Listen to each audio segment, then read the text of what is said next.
الملتقى التربوي العربي ومؤسسة الدراسات الفلسطينية بالتعاون مع مؤسسة روزا لوكسمبورغ يقدمون جمعات راديكالية. تستكشف هذه السلسلة من الندوات الافتراضية التجليات المختلفة للتربية الراديكالية الفلسطينية على مدار قرن من الزمان وما نتج عنها من أنماط تربوية، على أمل أن تساهم في حراك إقليمي وعالمي نحو شكل جديد من التربية والتعليم. الندوة 9: الفنون الأدائية والتربية الراديكالية. المتحدثون عامر خليل، نورا بكر، ولاء سبيت، وحمزة العقرباوي. التمينا مع بعض حتى نخلق هذا المنتوج اللي هو بيعكس، بتخيل انه بيعكس كافة الاطياف الفلسطينية من الداخل الى الشتات، لانه هو بلم فرق دبكة من مختلف انحاء فلسطين. يعني عندنا فرقة سلمى من حيفا، عندنا من القدس فرقة جو، عندنا سفراء فلسطين، عندنا فرقة بلدي من بيت لحم.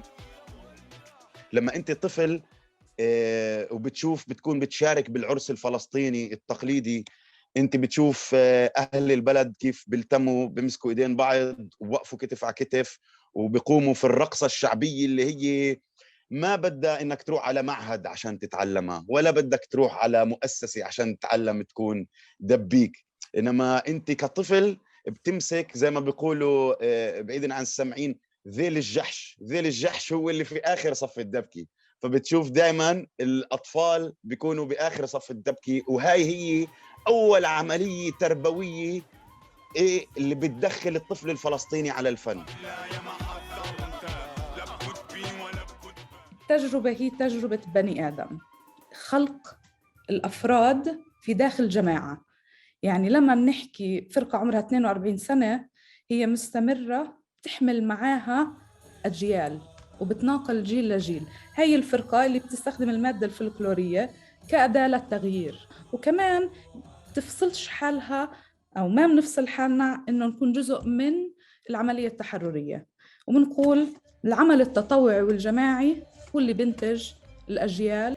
هاي المساحة الدائرة اللي من إيش بيصير في الشارع أو في الأعراس وفي المكان العام لا القاعة لا الناس كيف تتناقل، هذه هي العملية أنا برأيي كمان التعليمية، كيف كمان تقدر تحاور الناس تحكي معاهم.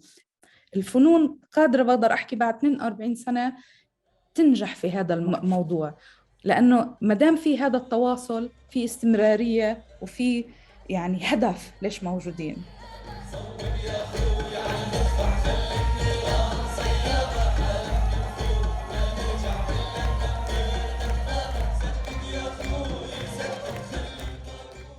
لازم نرجع على السياق التاريخي اللي خلى الناس يصير في اهتمام أكثر وفي محلات معينة، لأنها انتزعت من منطقتها الطبيعية. يعني تلاقي أكثر الناس الفرق الموجودة في المدن، اللي عايش بالقرية وجزء من حياته الطبيعية الثوب، ما بصراحة بعلقوا الثوب على الحيط عندهم، هو يوميا بيلبسوا وهم يشتغلوا بيلبسوه هم.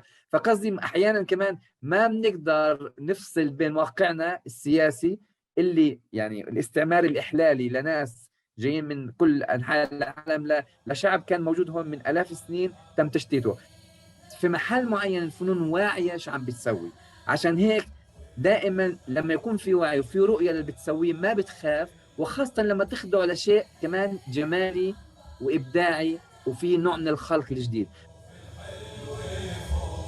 الثقافة هي صانع إنسانية البشر، فبالنهاية لما أنت بتبدأ بالثقافة لابد إنه يكون عندك مجتمع صحي، مجتمع واعي، مجتمع متفتح.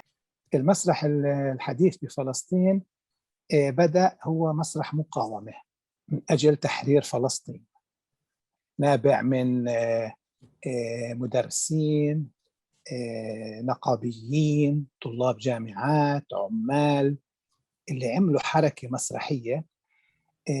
بدأ مسرح سياسي، يعني كان بعد العرض المسرحي تطلع مظاهرة.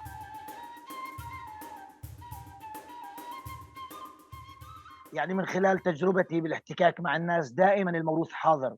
يعني بنكتشف قديش الحكاية كانت لطالما حاضرة في التعليم والتوجيه على الصعيد الوطني، على صعيد البناء الهوية، على صعيد النضال، في رسالة، في هدف بدها توصله الجدة الراوية أو الأم الحكاءة أو الجد الراوي أو الحكواتي، في قيمة مجتمعية. فالحكاية لا يمكن سلخها عن دورها الوظيفي التربوي. عم تتغير الرؤية لأنه إحنا أجيال عم تتجدد، وفي أجيال جديدة مختلفة عم تتطور وعم تعرف كيف تستغل الموسيقى والفنون حتى تحولها للقمة عيش. فلسطين هي نموذج ناجح جدا بتأثير الفنون الأدائية والفن والمسرح على مسار التربية والتعليم.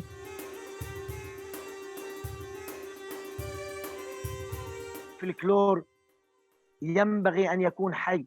مهم الناس اللي جمعت واللي بتجمع واللي وثقوا ما نحتفظش بهذا الموروث بالمتاحف ونطويه داخل بطون الكتب مشان يؤدي دوره في صناعة الإنسان بعيش في مجتمعه الطبيعي اللي هو مجتمع التداول والسرد.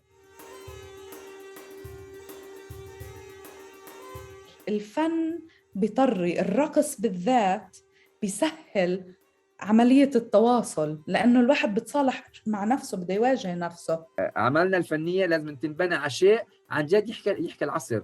أنا مش راح يقعد شاب بال21 مع كل السوشيال ميديا المجنونة هاي والتكنولوجيا يسمع مثلا السحجة تاعت البيرة في المنطقة اللي بعيش فيها لمدة ساعة على المسرح. فيش واقعيا، ما بصير هيك. كيف أنا ممكن يعني أطور الأدوات هاي بحيث تصير أكثر تحاكي الناس